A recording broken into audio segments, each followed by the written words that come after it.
આજરોજ સ્થાનિક સ્વરાજ્યની તાલુકા પંચાયત, જિલ્લા પંચાયત, નગરપાલિકાની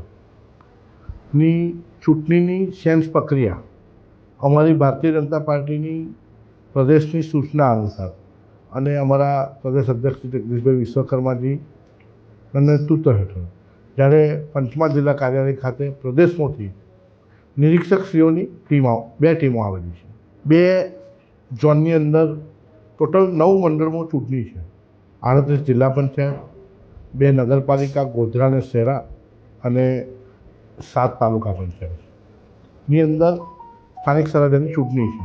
એના માટે ઈચ્છુક ઉમેદવારો, ભારતીય જનતા પાર્ટીના જે ઈચ્છુક ઉમેદવારો છે એ લોકો આ સેન્સ પ્રક્રિયાની અંદર જોડાશે એટલે પોતાનું ઉમેદવારી માટે ઈચ્છા વ્યક્ત કરશે પ્રદેશના આગેવાનો સાથે કે સેન્સ પ્રક્રિયા પતે પછી પ્રદેશ પાર્લામેન્ટરી બોર્ડમાં એનો નિર્ણય થતો હોય છે. એટલે આજ રોજ ખૂબ અમારા ભારતીય જનતા પાર્ટીના કાર્યકરો પોતાનો સેન્સ આપવા માટે, પોતાની ઉમેદવારી આપવા માટે ભારતીય જનતા પાર્ટી પંચમહાલ જિલ્લા કાર્યાલય ખાતે આવેલા છે.